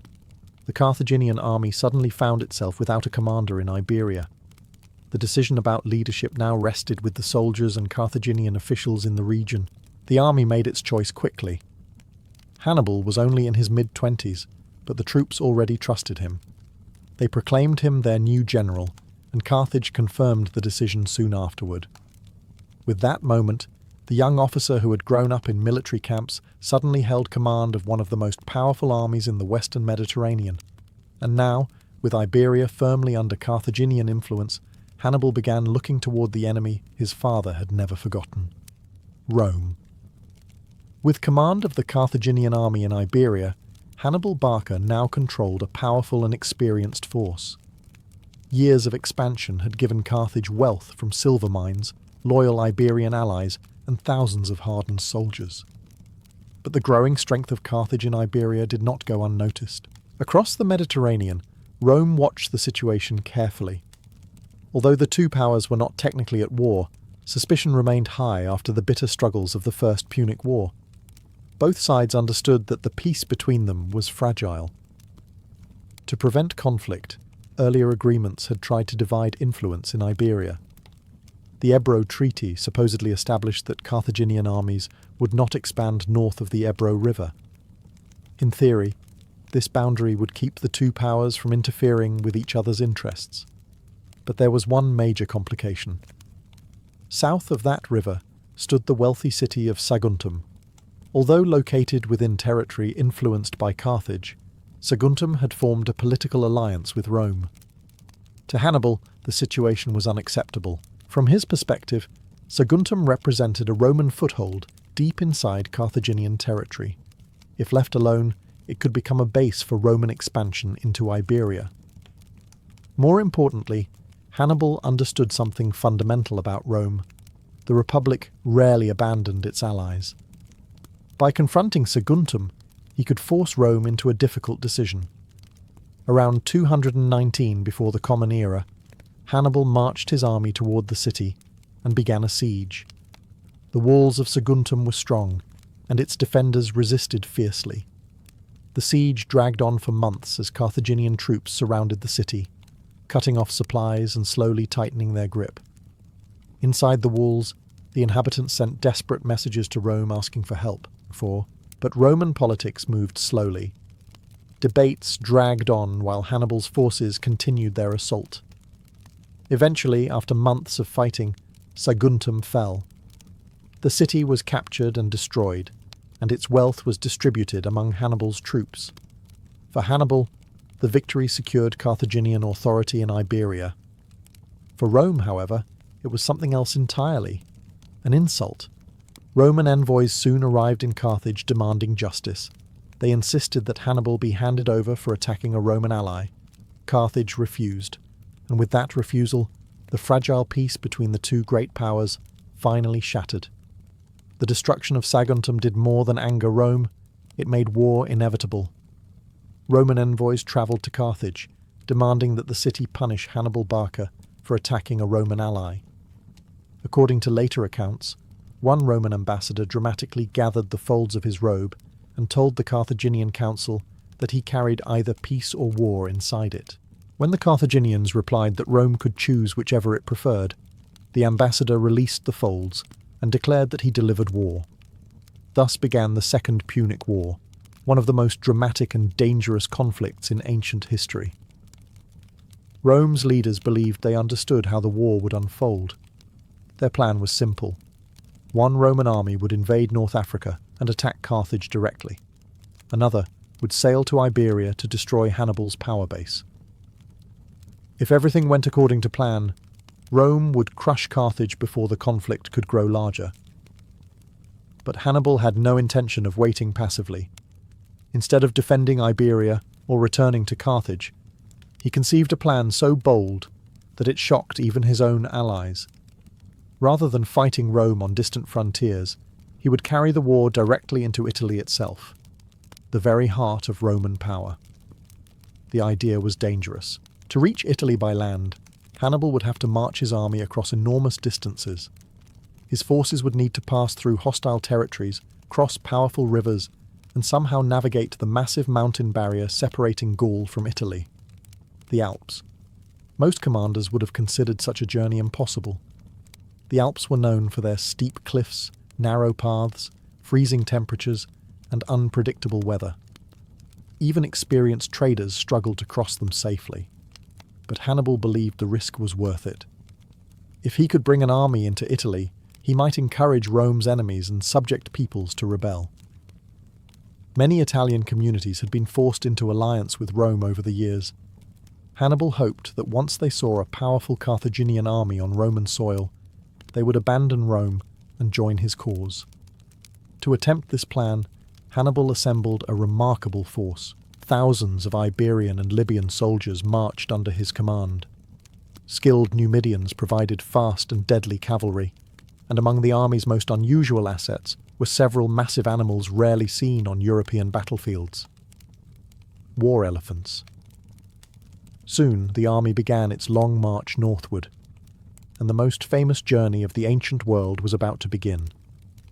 When Hannibal Barca finally began his march from Iberia, he was leading one of the most unusual armies the ancient Mediterranean had ever seen. The force was not made up of a single people. Instead, it was a mixture of cultures and warriors gathered from across the growing Carthaginian sphere of influence. Iberian infantry marched beside seasoned Libyan soldiers. Fast-moving Numidians rode ahead as scouts. There were Balearic slingers known for their deadly accuracy, along with heavy cavalry that could break enemy lines in battle. And towering above them all were the animals that would later become legendary, war elephants. These massive creatures had been used in battle by several Mediterranean powers, but their presence in Hannibal's army made the coming campaign even more intimidating. For enemies who had never seen such animals before, the sight alone could cause panic. Hannibal's plan was simple in concept, but enormous in scale. He would march north through Iberia, cross the wide waters of the Rhone River, and then push his army through the towering barrier of the Alps. If successful, he would emerge directly in northern Italy, where Roman forces would least expect him. The early stages of the march were already difficult. Some Iberian tribes resisted Hannibal's passage, forcing him to fight small battles to secure safe routes. Other tribes demanded tribute or alliances before allowing his army to pass through their territories. Every river crossing required careful planning, as thousands of men, horses and supplies had to be transported safely. Roman scouts soon began reporting the astonishing movement. At first, Roman leaders struggled to believe it. The idea that a foreign army would attempt to cross the Alps seemed almost absurd. Most Roman commanders expected the war to be fought in Iberia, or perhaps in North Africa. But Hannibal continued moving. By the time Roman armies began reacting, he had already reached the Rhone River and successfully crossed it, using rafts and clever engineering to move his soldiers and animals across the wide current. Now only one obstacle remained between Hannibal and Italy: the Alps. Ahead of him rose jagged peaks, narrow mountain paths, and brutal cold that many soldiers had never experienced before. The journey would test the endurance of every man in the army. But turning back was not an option. Hannibal had already committed himself to the most daring gamble of the war. As Hannibal Barca and his army approached the towering peaks of the Alps, even the most experienced soldiers began to understand the scale of the challenge before them. The mountains seemed endless. Sharp cliffs rose into the clouds, and narrow paths twisted along dangerous slopes where a single misstep could send a man tumbling into deep ravines. Many of Hannibal's troops had never seen snow before. The cold winds sweeping down the mountains felt harsh and unfamiliar. Yet the march began. Local mountain tribes watched the approaching army with suspicion. Some groups attacked the Carthaginians from above, hurling rocks and launching sudden ambushes along the narrow trails. Hannibal had to constantly send soldiers ahead to secure the path while the rest of the army struggled behind them. Progress was painfully slow. Pack animals slipped on icy ground. Wagons carrying supplies broke apart on rocky slopes. Horses and mules occasionally lost their footing and fell down the mountainside. Every day brought new obstacles. The elephants, though powerful, faced their own challenges. The animals were not accustomed to the freezing conditions of the high mountains. Their handlers worked constantly to keep them calm and moving forward. Sometimes paths had to be widened or cleared to allow the enormous creatures to pass. Despite these hardships, Hannibal's leadership remained steady. He rode among the troops, encouraging them and sharing their struggles. Ancient historians later described how he pointed toward the distant plains of Italy from mountain heights, reminding his exhausted soldiers that victory and rich lands lay just beyond the peaks. But the crossing became even worse. A sudden snowstorm struck the army, covering the trails and making the already dangerous paths nearly invisible. Soldiers slipped on frozen ground. Supplies ran low. Hunger and exhaustion spread through the ranks. Still, the army pushed forward. After weeks of brutal marching, the Carthaginians finally descended from the mountains into northern Italy. The army that emerged from the Alps was smaller than the one that had begun the journey, but it was still formidable, and more importantly, it had accomplished something Rome never believed possible. An enemy army had crossed the Alps. Now Hannibal stood on Roman soil. The real war was about to begin. When news reached Rome that Hannibal Barca had crossed the Alps, many Romans could hardly believe it. For generations, the Alps had served as a natural barrier protecting Italy from large invading armies. While small tribal raids occasionally crossed the mountains, no major foreign army had ever attempted such a dangerous journey. Now Hannibal had done exactly that. Even worse, he had arrived with a battle-hardened army. The Roman Republic quickly mobilized its forces. Roman legions marched north to confront the invaders before they could move deeper into Italy. Roman commanders believed that once they met Hannibal in open battle, their disciplined legions would quickly crush his multinational army. But Hannibal had already begun shaping the battlefield. Many local tribes in northern Italy had long resented Roman control. When Hannibal arrived, some of these groups saw him as an opportunity to weaken Roman authority. Gradually, warriors from these tribes began joining his forces, increasing the size of his army again after the losses suffered in the mountains.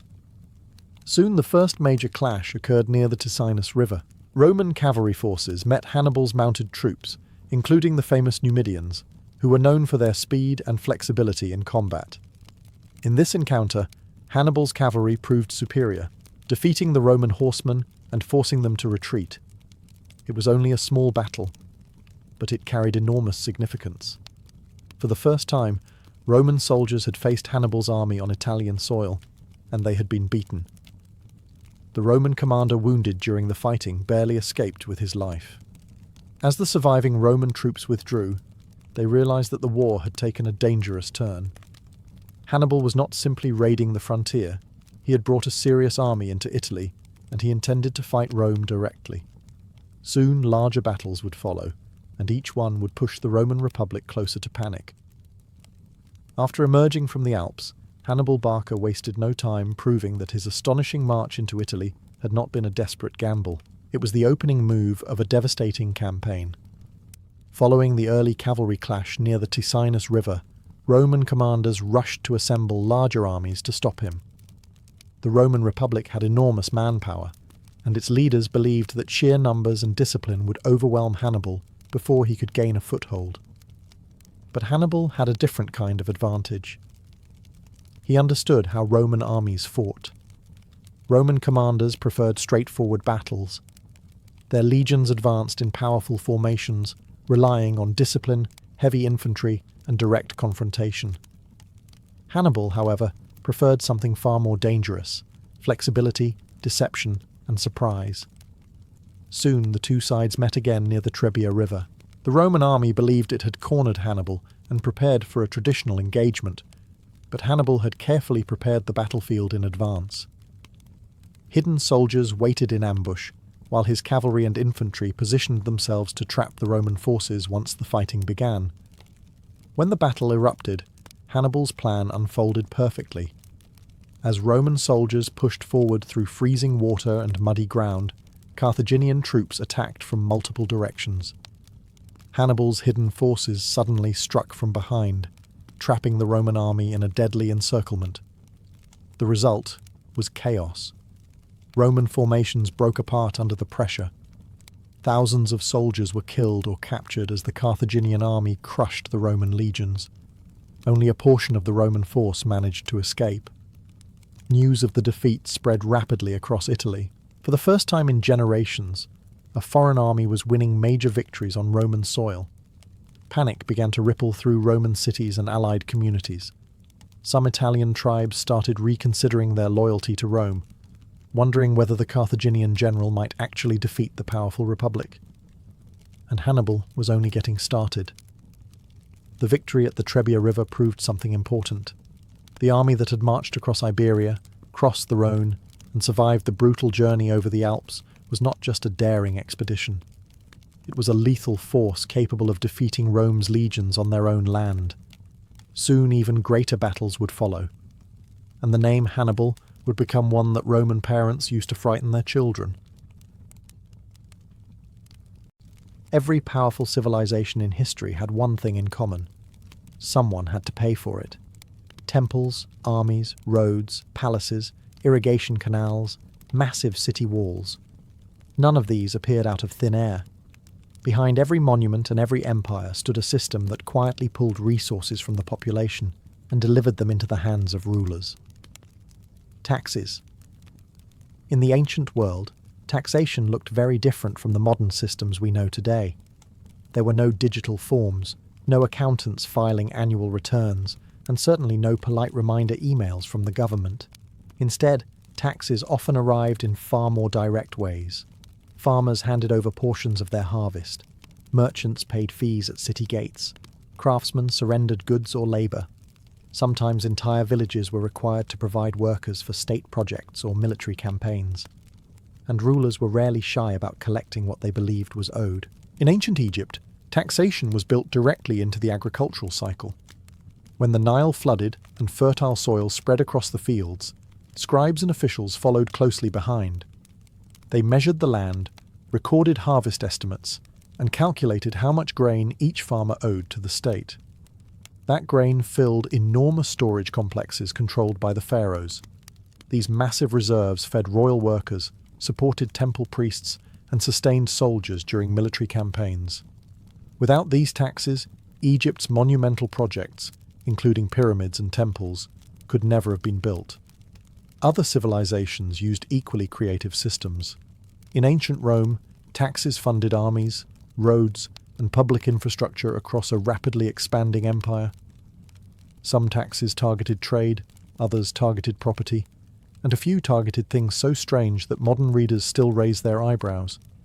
One Roman emperor even created a tax on urine. Meanwhile, far across the ocean, the rulers of the Aztec Empire demanded tribute from conquered territories in the form of cacao beans, textiles, feathers, and precious goods. Each civilization had its own system, but the purpose was always the same: to keep the state rich enough to maintain power. And whenever the burden became too heavy, history shows what often followed next: revolt. Every great civilization in history built impressive things: massive temples, stone roads stretching for hundreds of kilometers, armies of soldiers equipped for war, palaces where kings and emperors ruled vast populations. But none of those achievements came for free. Behind every pyramid, every aqueduct, and every imperial army stood a simple reality: someone had to pay for it. And in the ancient world, that payment usually came in the form of taxes. Long before modern governments invented income taxes or bank transfers, rulers had already developed systems to collect wealth from their populations. The methods were often simple, sometimes creative, and occasionally very strange. But the purpose was always the same: to keep the state powerful. In ancient Egypt, taxation was closely tied to agriculture. Each year the Nile River flooded its banks, leaving behind rich soil perfect for farming. This natural cycle created reliable harvests, which meant the state could calculate how much grain farmers were expected to produce. Officials known as scribes travelled through villages measuring farmland and estimating crop yields. Once the harvest arrived, farmers were required to surrender a portion of their grain to the state. That grain filled enormous storage complexes controlled by the pharaohs. These granaries were more than simple warehouses. They were the financial backbone of Egyptian power. Grain taxes fed government workers, supported temple priests, and supplied soldiers during military campaigns. They also allowed the state to fund enormous construction projects that still amaze the world today. Without taxation, the pyramids and monumental temples of Egypt would have been impossible. Other civilizations developed their own systems. In ancient Rome, taxes helped support a growing empire that stretched across 3 continents. Roman citizens and provincial populations paid levies on land, trade, and goods. These funds built roads, maintained armies, and financed public works across the empire. Some Roman taxes became famous for unusual reasons. One emperor even introduced a tax on urine collected from public latrines, because it was used in industries such as leather tanning and cloth cleaning. Meanwhile, in the powerful Aztec Empire, conquered territories paid tribute in the form of valuable goods like cacao beans, textiles, and colourful feathers. Different civilizations, different methods, but the principle remained constant. Empires survived only as long as rulers could keep their treasuries full. And when those taxes became too heavy, history shows that the people often pushed back. In the fertile lands along the Nile River, taxation was not simply an administrative task. It was woven directly into the rhythm of life. Every year, the Nile flooded. The waters spilled across the floodplains of ancient Egypt, covering fields in dark, fertile mud. When the waters finally receded, farmers rushed to plant their crops in the rich soil. Wheat and barley grew quickly under the Egyptian sun, promising another year of abundance. But the harvest did not belong entirely to the farmers. Soon after the floodwaters retreated, government officials began appearing in the countryside. These men were often scribes, highly trained record keepers who worked for the state and served the authority of the pharaohs. They carried measuring cords, writing palettes, and long scrolls of papyrus. Their task was simple, but incredibly important. They measured the land. The level of the Nile's flood determined how fertile the fields would be that year. A higher flood meant richer soil and better harvests, while a weak flood meant smaller yields. Scribes carefully recorded these conditions and estimated how much grain each farmer should produce. From this estimate came the tax. Farmers were required to deliver a portion of their harvest to state granaries. In some years, the amount was manageable. In other years, especially when harvests were poor, the burden could feel crushing. Large storage complexes rose across the Egyptian landscape to hold these collected supplies. These granaries served as the backbone of the state. Grain from taxes fed labourers working on royal projects, including temples and monumental architecture. It also supported the army and helped sustain cities during difficult years. In many ways, grain was the true currency of ancient Egypt. But the system relied heavily on enforcement. If a farmer tried to hide part of the harvest or failed to deliver the required amount, punishment could follow. Ancient records describe tax collectors arriving with guards, inspecting fields, and demanding the proper share. Sometimes farmers were beaten or fined when officials believed they were withholding grain. Despite this harsh reality, the system also kept the kingdom stable. When famine threatened, the same grain stores collected through taxation could be redistributed to feed the population. The state's power rested on this careful balance between extraction and survival. Without these taxes, the grand civilization of the Nile, its temples, cities, and royal authority would never have endured for centuries.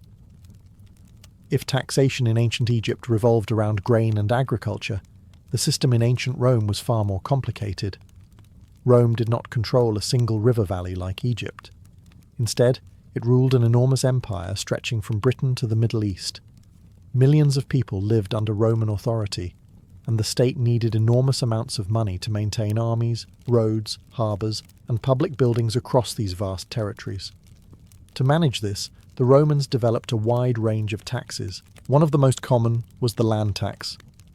Farmers across Roman provinces were required to pay a portion of the value of their land or crops to the state. In agricultural regions such as Egypt and North Africa, this tax could be collected in grain. In other areas, it was often paid in money. Trade was also heavily taxed. Merchants transporting goods across the empire frequently encountered checkpoints where officials demanded customs duties. At ports, city gates, and bridges, traders paid fees based on the value of their cargo. These taxes helped fund the maintenance of Roman infrastructure, including the famous roads that connected distant regions of the empire. But Rome's tax system also included some unusual sources of revenue. One of the most famous examples appeared during the reign of Vespasian in the 1st century after the Common Era. Vespasian introduced a tax on urine collected from public latrines. To modern ears, this sounds bizarre, yet urine was valuable in the ancient world. It contained ammonia, which was useful for cleaning cloth and processing leather. Workers known as fullers used urine in large vats to wash and whiten fabrics. Because the substance had commercial value, the Roman government decided it was worth taxing. The emperor reportedly defended the policy when criticised by pointing out that money earned from the tax did not smell any worse than money earned elsewhere. This approach reflected a broader Roman attitude. If something could generate income, it could probably be taxed. The empire also relied heavily on provincial taxation. Regions under Roman control were required to send large amounts of revenue to the central government. While some provinces prospered under Roman rule, others resented the heavy financial burden. When taxes became too aggressive, tensions grew quickly.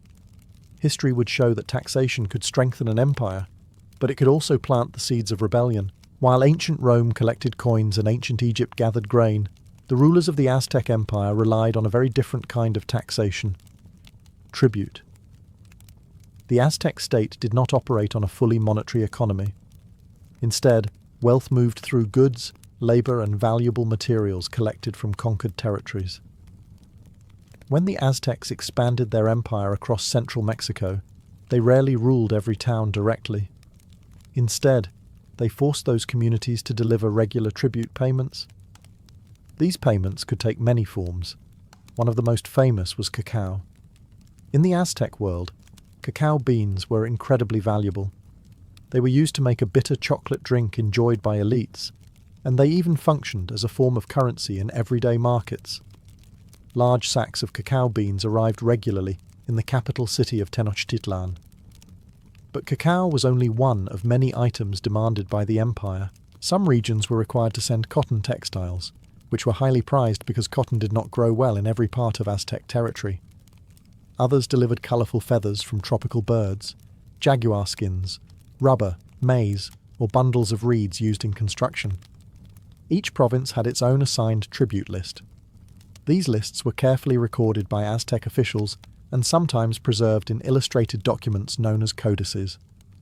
One of the most famous surviving records, the Codex Mendoza, shows detailed pictures of the goods different regions were required to deliver. Aztec tax collectors regularly travelled between provinces to supervise these payments. If a region refused to send its tribute, the consequences could be severe. The Aztec military would return. This system helped maintain the wealth and power of the ruling elite in Tenochtitlan. Tribute goods supported temples, funded military campaigns, and sustained the royal court. They also symbolized political dominance. Every delivery reminded subject cities who held power. But this system had a weakness. Many conquered peoples deeply resented the tribute demands. Some provinces felt crushed by the constant flow of goods leaving their communities and heading toward the Aztec capital. Over time, this resentment simmered beneath the surface. And when outside forces eventually appeared in Mesoamerica, those resentments would play a critical role in the dramatic fall of the Aztec Empire. Not all taxes in the ancient world were paid with grain, money, or valuable goods. In many civilizations, rulers demanded something just as valuable from their populations: labor. For millions of people living in ancient societies, paying taxes sometimes meant working directly for the state. Instead of handing over crops or currency, individuals were required to contribute their time and physical effort to massive government projects. One of the most famous examples appeared in ancient Egypt. Contrary to popular myths, the Great Pyramids were not built entirely by enslaved workers. Many labourers were actually farmers fulfilling a form of labour tax during the months when the Nile River flooded their fields. Because agriculture temporarily stopped during the flood season, the state could mobilise thousands of workers for construction. These workers quarried stone, hauled massive blocks across desert landscapes, and helped construct monumental structures that still stand today. In this way, labour became a kind of currency. Other civilizations used similar systems. In the Inca Empire, taxation relied heavily on a labour obligation known as the mit'a. Communities were required to send workers to serve the state for a certain period each year. These workers built roads through mountains, constructed temples and fortresses, and cultivated farmland dedicated to the emperor and religious institutions. The system helped create one of the most impressive infrastructure networks in the ancient Americas. But labour taxes also existed in the Mediterranean world. In ancient Rome, conquered populations were often required to maintain roads, repair fortifications, or assist with military logistics. While Rome frequently collected money from its provinces, it also demanded practical service when needed. For rulers, labour taxes offered clear advantages.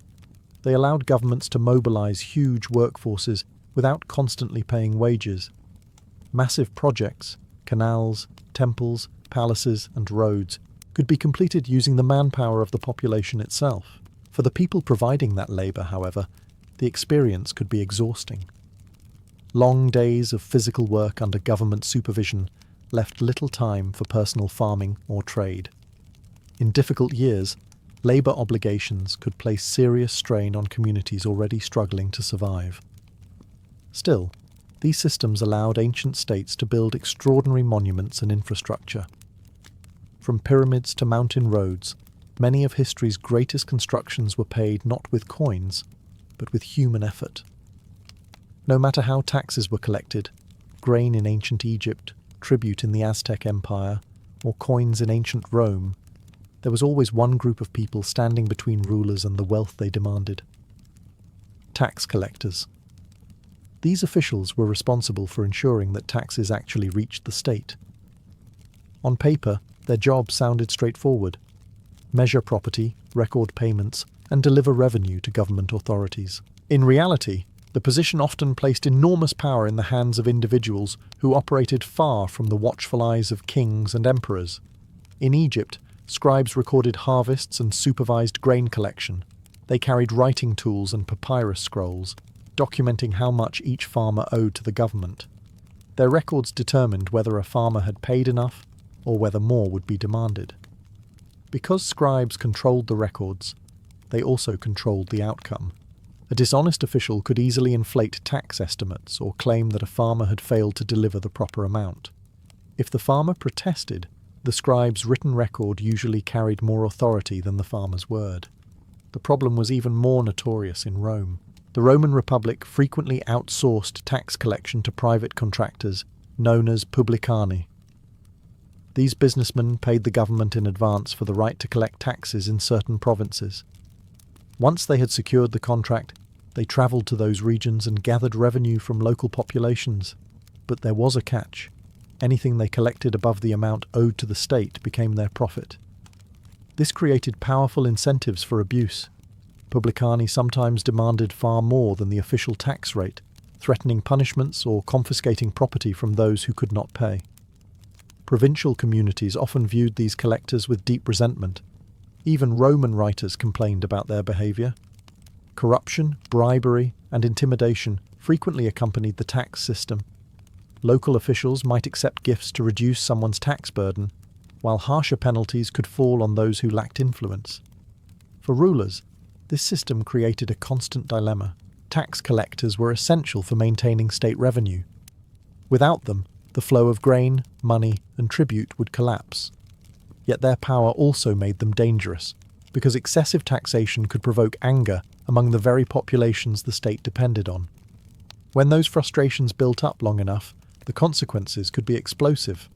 Because throughout history, heavy taxes have often led to something rulers fear even more than empty treasuries: rebellion. Throughout history, rulers have depended on taxes to maintain power. But there is always a dangerous line between a tax that people can tolerate and a burden that becomes unbearable. When that line is crossed, history often follows the same pattern: revolt. One of the most famous examples occurred in ancient Rome, where heavy taxation and exploitation sometimes pushed provincial populations to rebellion.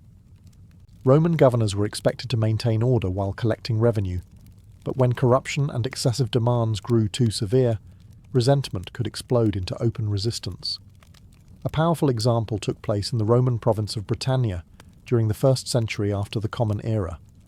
The Iceni tribe, ruled by the warrior queen Boudica, had been allied with Rome. But after the death of her husband, Roman officials attempted to seize Iceni lands and impose harsh financial demands. According to ancient accounts, Roman authorities flogged Boudica and abused members of her family while enforcing these policies. The result was explosive. Boudica united several tribes and launched a massive rebellion against Roman rule. Her forces destroyed Roman settlements and temporarily overwhelmed Roman defences in Britain. Cities burned, Roman officials fled, and the rebellion shook the stability of the province. Although the uprising was eventually crushed, it revealed how quickly taxation and political oppression could ignite large-scale resistance. Similar patterns appeared elsewhere in the ancient world. In ancient Egypt, peasants occasionally fled their villages when tax collectors demanded more grain than they could afford to surrender. Some communities abandoned farmland entirely, rather than face endless obligations. In the Aztec Empire, resentment toward tribute demands also simmered beneath the surface. Many conquered cities disliked sending cacao, textiles, and luxury goods to Tenochtitlan year after year. When outside forces later arrived in the region, these resentments became a major weakness in the Aztec system. Taxes, after all, represent more than simple payments. They symbolize power. Every tax collector reminds people who rules over them. When those demands remain reasonable, societies often accept the system as part of life. But when rulers grow greedy or officials abuse their authority, taxation can quickly transform from a tool of government into a spark for rebellion. And once that spark ignites, empires can suddenly find themselves facing enemies not only outside their borders, but within them.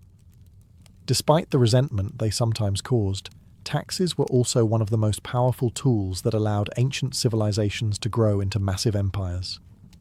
Without steady revenue, even the most ambitious rulers would struggle to maintain armies, build infrastructure, or control distant territories. In many ways, taxation was the engine that kept ancient states running. In ancient Rome, tax revenue funded the construction of roads that stretched across thousands of kilometres. These roads allowed armies to move quickly and merchants to transport goods efficiently. Taxes also supported aqueducts that carried fresh water into cities, public baths used by thousands of citizens, and massive arenas that hosted entertainment for the population. Roman taxes quite literally built the empire. The same principle applied in ancient Egypt. Grain taxes collected from farmers fed workers who constructed temples and monumental structures. These projects reinforced the authority of the pharaohs, whose power was often tied to their ability to organize large state-sponsored works. When people looked at massive temples rising above the Nile Valley, they were also seeing the results of a functioning tax system. In the Americas, the Aztec Empire used tribute payments to maintain its political dominance. Conquered regions delivered goods that supported the capital city of Tenochtitlan, one of the largest and most impressive cities in the pre-Columbian world. Tribute allowed Aztec rulers to fund temples, ceremonies, and military campaigns that continued expanding the empire. Taxes also helped maintain order. A strong treasury allowed rulers to pay soldiers, supply administrators, and provide relief during difficult times such as droughts or crop failures. When governments could redistribute resources effectively, they strengthened loyalty among their populations. But the system always required balance. If taxes were too low, the state lacked the resources needed to maintain its authority. Armies weakened, infrastructure deteriorated, and rulers struggled to control their territories. If taxes were too high, however, anger grew among the people paying them. This delicate balance shaped the fate of many civilizations. A well-managed tax system could help create powerful states that lasted for centuries. A poorly managed one could destabilize entire societies. And time and again throughout history, the rise or fall of empires depended on how well rulers understood this fragile relationship between wealth, power, and the people expected to provide it. By the time great empires reached their height, taxation had become one of the most important tools of government. It filled royal treasuries, supported armies, and allowed rulers to build the monuments and cities that symbolized their power. But taxes also revealed something deeper about ancient civilizations. They showed the constant tension between rulers and the people they governed. In ancient Rome, the state required enormous resources to maintain its vast territory. Roman legions guarded distant frontiers stretching from Britain to the deserts of the Near East. Roads, forts, and cities had to be maintained across thousands of kilometers. All of this required money. Taxes collected from provinces poured into Roman coffers, helping sustain one of the most powerful military machines the ancient world had ever seen. But the farther the empire expanded, the heavier the financial burden often became for the populations living under Roman rule. Some provinces prospered under Roman administration. Others felt constantly drained by imperial demands. A similar pattern appeared in other civilizations. In ancient Egypt, grain taxes allowed the pharaohs to maintain stability for centuries. Yet when floods failed and harvests declined, those same taxes could place unbearable pressure on farmers struggling to survive. Meanwhile, in the Aztec Empire, tribute payments flowing into Tenochtitlan reinforced the wealth of the ruling elite. But for the conquered cities sending cacao beans, textiles, and luxury goods year after year, the system often felt less like governance and more like exploitation. These pressures slowly accumulated. Communities that felt overburdened grew resentful. Provinces that believed they were being exploited sometimes waited for opportunities to resist. Rival powers could take advantage of these frustrations, encouraging rebellion or forming alliances with dissatisfied populations. In many cases, taxation became one of the hidden forces shaping the fate of empires. A fair system could strengthen loyalty and keep societies functioning smoothly. An abusive one could destabilize entire regions. This pattern repeated itself again and again throughout history. Taxes built pyramids, funded armies, and sustained some of the most impressive civilizations humanity has ever known. Yet those same taxes also sparked revolts, weakened governments, and helped bring powerful empires to their knees. Because throughout the ancient world, rulers discovered the same difficult truth. Power required wealth. But collecting that wealth always came at a price.